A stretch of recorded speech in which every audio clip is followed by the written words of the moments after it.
Welcome to the Good News Channel. Here are the top 10 good news stories for May 2025. Starting with number 10, the secret math behind your favorite pop songs. What if the songs stuck in your head were never random? From Beyoncé to The Weeknd, today's biggest hits don't just sound good, they follow mathematical patterns engineered to keep you listening. It starts with tempo. Most pop songs live between 100 and 120 beats per minute, the same rhythm as a resting heartbeat.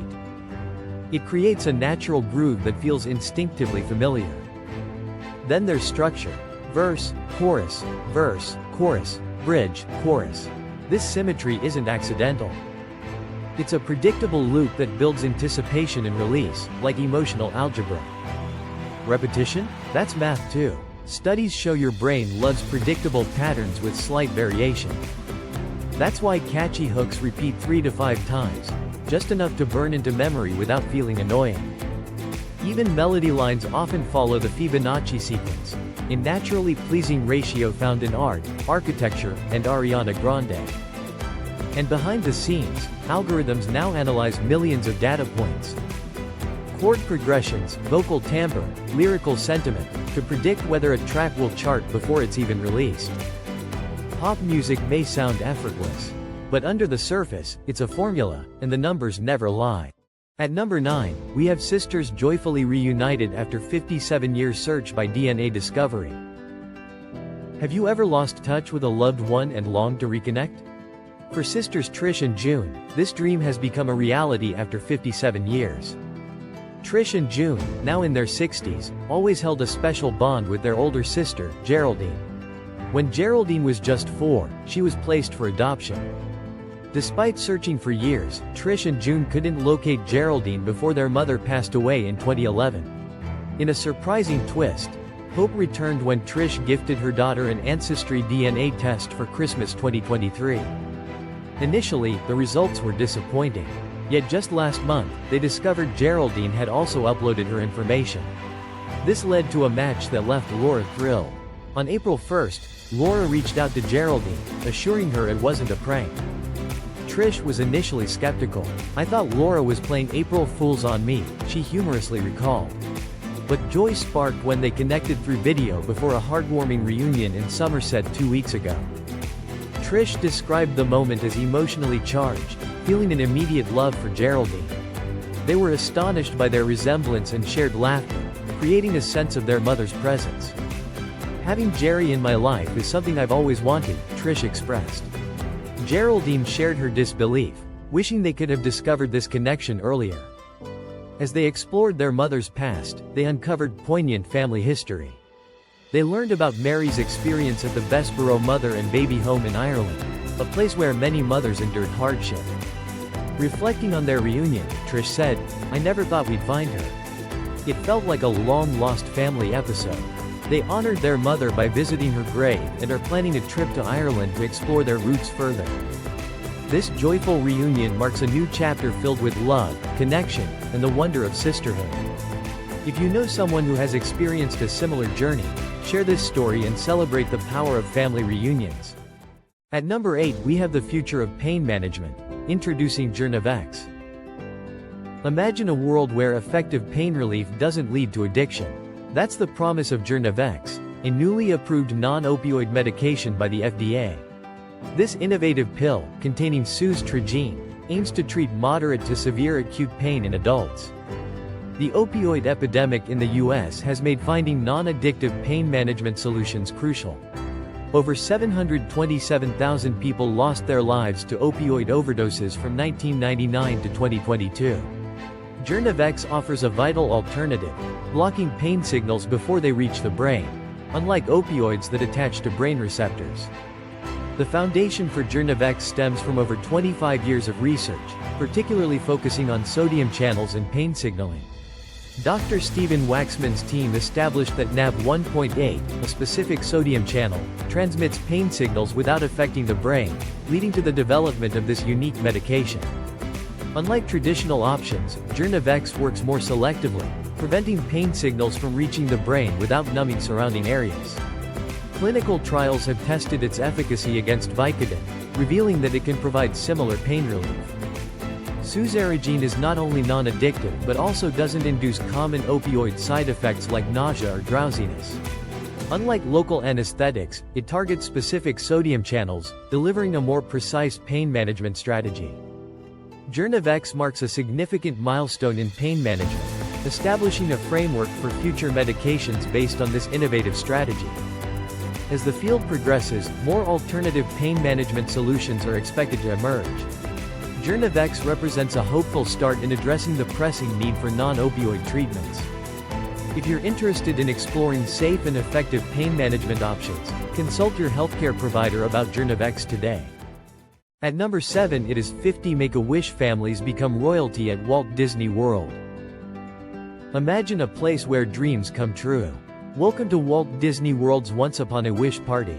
This event is one of the largest Make-A-Wish gatherings ever. Nearly 50 Make-A-Wish families are experiencing this magical 2-day adventure. Over 500 Disney cast members worked hard to bring every detail to life. Imagine the joy on the faces of these brave children. 18 Gianna Ancora Brown, Disney's Director of External Affairs, shares her pride. She expresses how honored she feels to be part of a company dedicated to giving back. On arrival day, these young guests, all girls, are welcomed like royalty. They wear beautiful princess gowns after striding on a red carpet. Excitement fills the air as they meet their favorite Disney characters. Later, they enjoy a pajama party with beloved Disney friends. A spectacular fireworks show adds to the celebration. The following day, these amazing kids meet more characters. They prepare for their grand makeover session for the Royal Ball. This is where they will officially become Disney royalty. Leslie Motter, president of Make-A-Wish America, shares the significance of this event. Each moment is crafted by hundreds of Disney wish makers. They create unforgettable experiences for these wish kids and their families. With over 45 years of partnership, Disney has granted an astounding 165,000 wishes. Today, this party coincides with World Wish Day. It marks the beginning of Disney's Week of Wishes. Disney grants a wish every hour of every day. Josh DeMero, chairman of Disney Experiences, emphasizes this commitment. He highlights how Disney creates joyful memories when families need it most. This Once Upon a Wish party embodies hope and happiness. It's a testament to the magic that happens when dreams come true. Join us in celebrating these incredible experiences and the joy they bring. Share the magic and help turn dreams into reality. Next at number 6, why is the world population shrinking? What if the biggest global crisis isn't war, climate change, or AI, but the fact that people simply aren't having kids?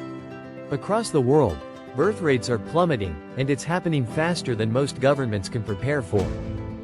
In Japan, for every 1,000 people, there are fewer than 7 births per year. South Korea now has the lowest fertility rate ever recorded, just 0.72 children per woman. That's far below the replacement rate of 2.1, the number needed to keep a population stable. And it's not just Asia. Italy, Germany, Spain, and even China and the US are watching their future labor forces shrink before their eyes. Why is it happening? It's not just about money. It's urbanization, career pressure, housing costs, and a cultural shift where more people are delaying or avoiding parenthood altogether. And the consequences?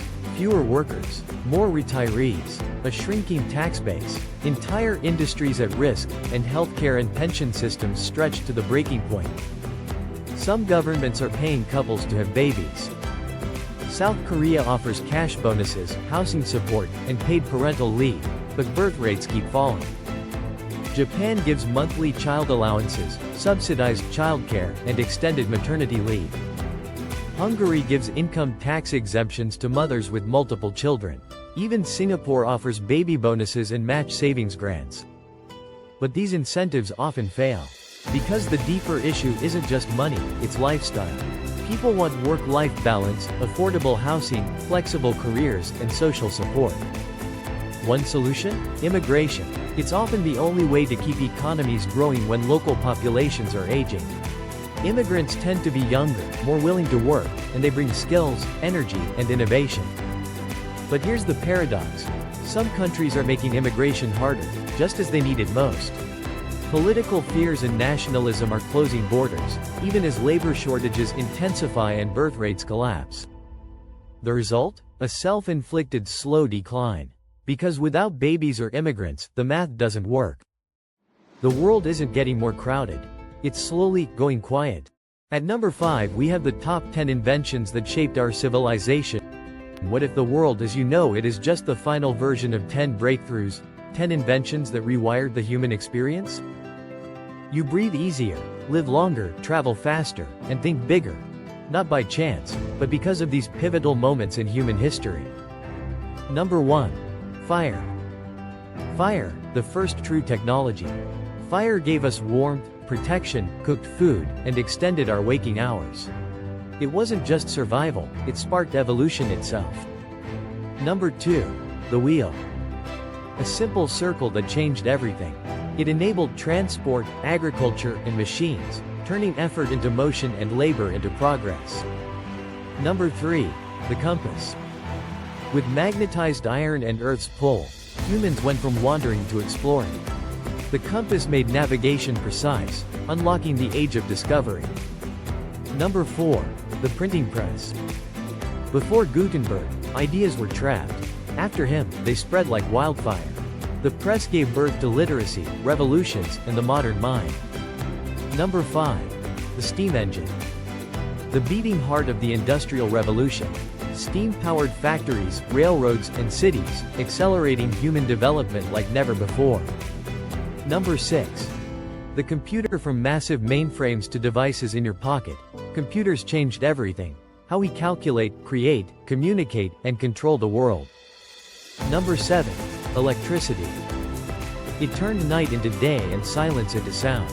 Electricity electrified human life, from homes and hospitals to communication and computation. Number 8. Vaccines. They didn't just stop disease, they changed destiny.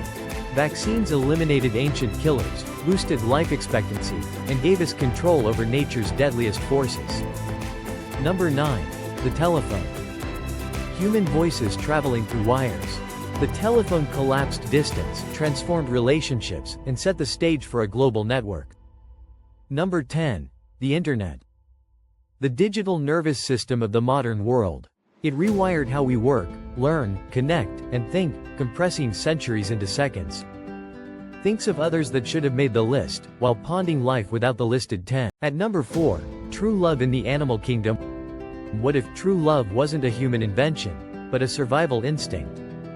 Across the wild, a surprising number of animals form long-term bonds that go far beyond reproduction. From birds that mourn lost partners to mammals that share child-rearing duties, these connections reveal that loyalty and partnership are deeply wired into nature. Take swans, for example. Their graceful dances aren't just beautiful, they're bonding rituals. Once paired, swans often stay together for life, raising cygnets and defending territory side by side.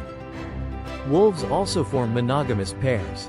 The alpha male and female lead the pack, not through dominance but through their strong partnership. Their bond creates stability for the entire group. In the frozen south, penguins reunite after months apart, often finding the same mate among thousands. Some species like the gentoo even exchange pebbles, not just for nests, but as gestures of trust. Albatrosses might take years to find the right mate, perfecting intricate dances before settling down. Once bonded, they stay together for decades, flying thousands of miles only to reunite and raise a single chick. Gibbons, one of the few monogamous primates, sing duets with their partners every morning, a natural love song that marks territory and strengthens their connection. From lovebirds that never stray far from their mate, to beavers that build entire homes together, these animals prove that in the wild, love isn't a luxury, it's part of the plan. At number 3, tornadoes. Why mostly in America? But what if the most violent winds on Earth could form out of thin air, and strike with almost no warning? Tornadoes are nature's most unpredictable storms, spinning up in minutes and tearing entire towns apart. But they're not random, they follow patterns, and the center of the United States is ground zero. So why does it happen, and why there? It starts with geography. The central U.S., especially states like Oklahoma, Kansas, and Texas, sits in a rare collision zone known as Tornado Alley. From the Gulf of Mexico, warm, moist air flows north. From the Rocky Mountains, dry air slides east. And from Canada, cold, dense air pushes south. It's one of the only places on Earth where three key air masses meet. When these air masses crash, the atmosphere becomes unstable, a perfect setup for violent storms. Inside these storms, a powerful wind shear, winds changing speed and direction with height, can cause the storm to rotate. If the rotation tightens and touches the ground, a tornado is born. But here's what's changing. Tornado Alley isn't staying still. Recent studies show tornadoes are shifting eastward, hitting states like Mississippi, Alabama, and Tennessee more frequently. The zone is also widening, and outbreaks are becoming more intense. Why? Because one of the key ingredients is changing. Warm, moist air from the Gulf of Mexico is pushing farther east and north than it used to. That means the fuel for tornadoes is now reaching regions that were once less vulnerable. At the same time, rising global temperatures are increasing atmospheric moisture and instability, which makes severe storms more likely overall.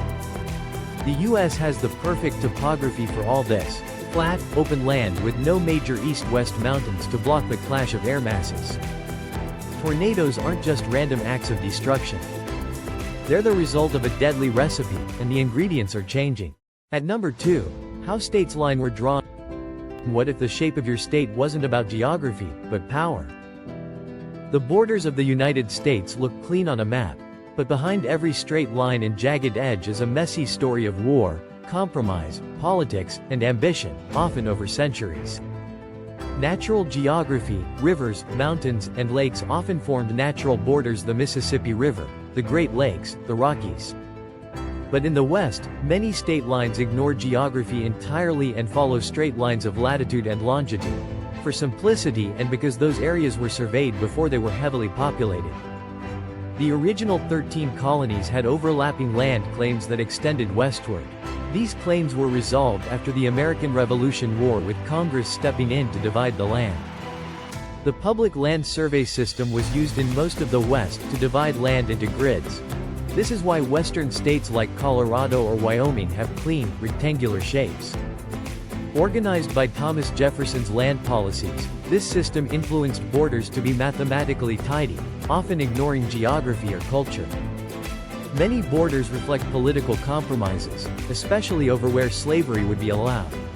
This led to weird shapes of keep the balance between free and slave states. Land was gained through wars, and treaties included Revolutionary War, Louisiana Purchase, Mexican-American War. These added huge swaths of land that Congress divided into territories and later states. Congressional acts of Congress had the final say in approving state borders. States had to write constitutions and get approval by Congress for admission, and often had to adjust borders first. Example: why is Oklahoma shaped like a panhandle? That narrow strip was left out of Texas during annexation because slavery was banned north of 36 degrees 30. The shapes of U.S. states are the result of geographic logic in the East, mathematical planning in the West, political and social fights, the balance of power, and decisions made by Congress, surveyors, and historical accidents. The number one good news story for May 2025 is when America almost went metric. Did you know the US almost switched to the metric system as the rest of the world adopted? What if I told you the United States was this close to measuring everything in meters, liters, and kilograms? In the 1970s, America launched a serious plan to switch to the metric system, and for a brief moment, it looked like the change was unstoppable. Why even switch? Because the metric system is simpler, universal, and more logical. It's based entirely on units of 10, making conversions easy. 1,000 meters in a kilometer, 1,000 grams in a kilogram. No memorizing 12 inches in a foot or 16 ounces in a pound. It's the standard for science, medicine, engineering, and international trade, meaning US companies and researchers were constantly converting back and forth just to stay compatible. Most of the world adopted it during the 18th and 19th centuries, starting with France after the French Revolution. It spread fast because it was consistent, efficient, and modern, the perfect fit for industrializing nations. In 1975, the U.S. tried to catch up. Congress passed the Metric Conversion Act, declaring metric the preferred system of weights and measures. A national board was formed. Textbooks were updated. Road signs were designed in kilometers. Some schools even began teaching kids in Celsius. But there was a catch. The switch was voluntary. No enforcement, no hard deadlines, just suggestions. Then the backlash came. People didn't want to relearn cooking measurements or convert their speedometers. Politicians called it un-American. By the early 1980s, the effort collapsed. The metric board was disbanded, and the U.S. quietly walked away. Today, America stands almost alone, one of just 3 countries that haven't fully switched to metric. It didn't fail because it wouldn't work. It failed because no one had the guts to make it mandatory. Did you like this story? Click the like button. Subscribe to the Good News channel for daily good news stories.